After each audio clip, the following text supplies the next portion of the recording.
여러분 안녕하십니까? 오늘도 참으로 좋은 날입니다. 하나님의 기쁨을 주시기 바랍니다.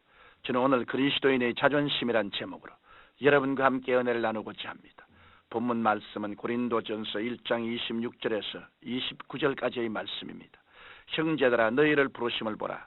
육체를 따라 지혜 있는 자가 많지 아니하며 능한 자가 많지 아니하며 문벌 좋은 자가 많지 아니하로다.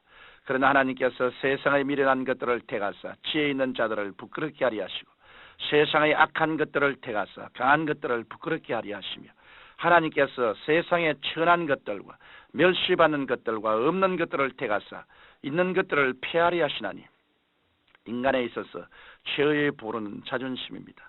인간이 자존심을 잃어버리게 되면 폐인이 됩니다.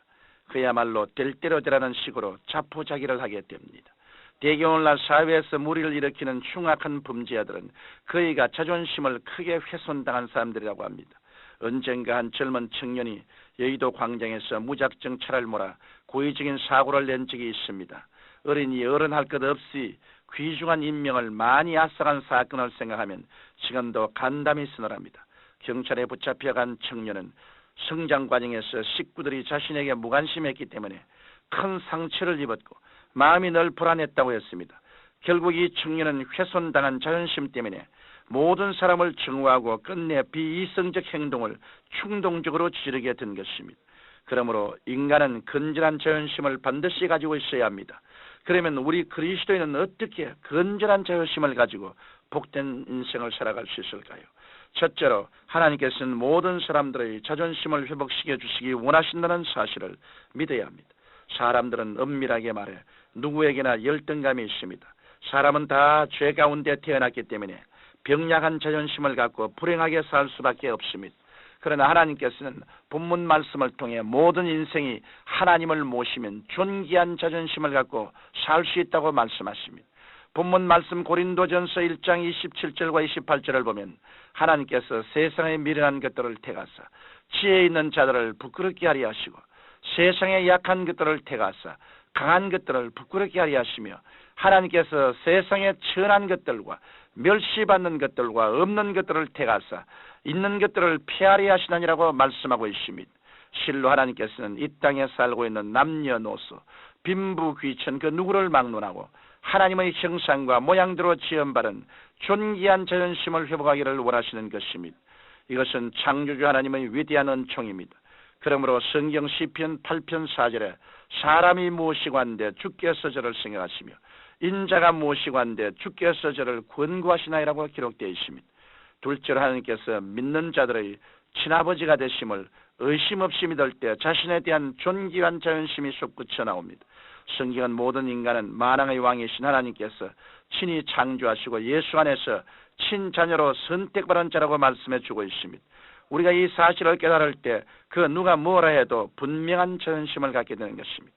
성경 요한복음 1장 12절 13절에 영접하는 자 곧 그 이름을 믿는 자들에게는 하나님의 자녀가 되는 권세를 주셨으니 이는 혈통으로나 육정으로나 사람의 뜻으로 나지 아니하고 오직 하나님께로서 난 자들이라고 말씀하셨습니다. 또한 로마서 8장 10절을 보면 성령이 친히 우리 영으로 더불어 우리가 하나님의 자녀인 것을 증거하시느니라고 말씀하고 있습니다.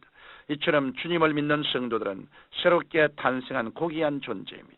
육신의 부모가 자식을 사랑하는 것처럼 이 세상 사람들이 다 나를 버려도 하나님께서는 나를 인정하시고 사랑해 주신다고 생각할 때 우리의 존귀한 자존심은 절로 용수숨치게 되는 것입니다.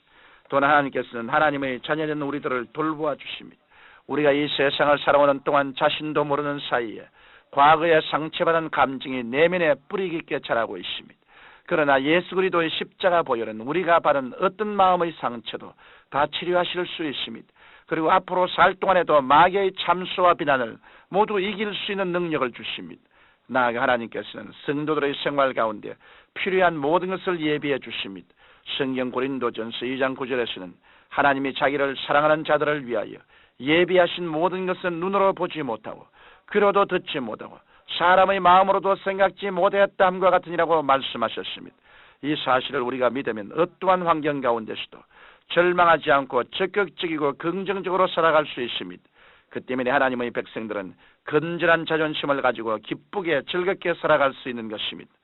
셋째로 예수 안에서 새로운 피조물이 된 것을 생각할 때 건강한 자존심을 가질 수 있습니다. 우리가 예수님을 믿으면 단순히 의식적인 변화에 그치지 않고 예수님께서 친히 우리의 지혜와 의로움과 거룩함이 되시는 놀라운 변화를 체험하게 됩니다.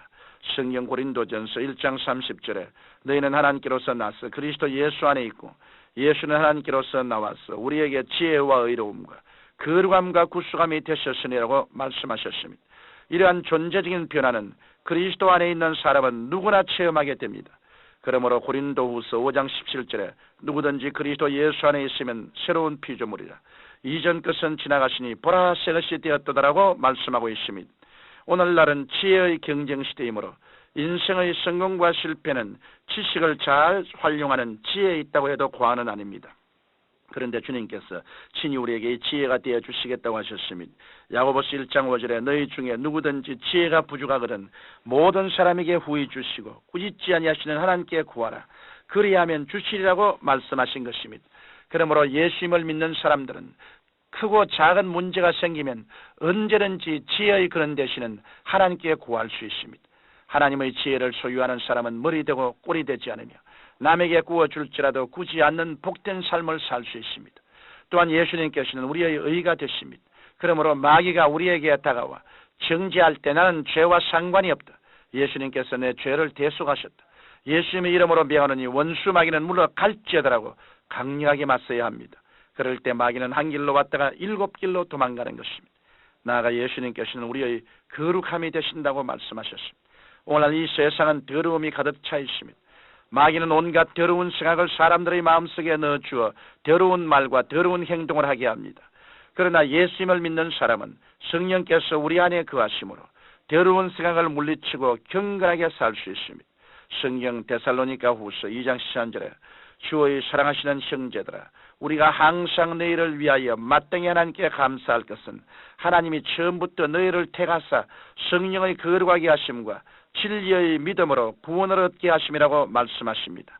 이러므로 우리는 그리스도 안에서 지혜와 의로움과 거룩함과 구속함을 얻어 새로운 피조물이 되었음을 생각할 때 고귀한 자존심을 가지고 복되게 살아갈 수 있는 것입니다. 사랑하는 청취자 여러분, 물질이나 명예나 공로가 참된 자존심을 줄 수 있다고 생각하십니까?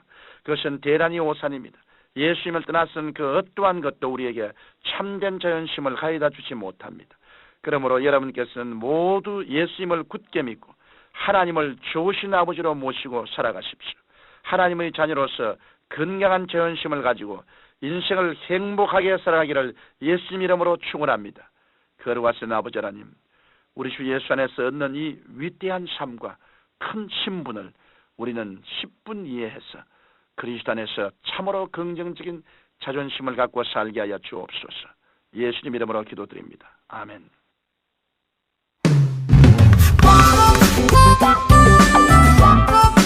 Thank you.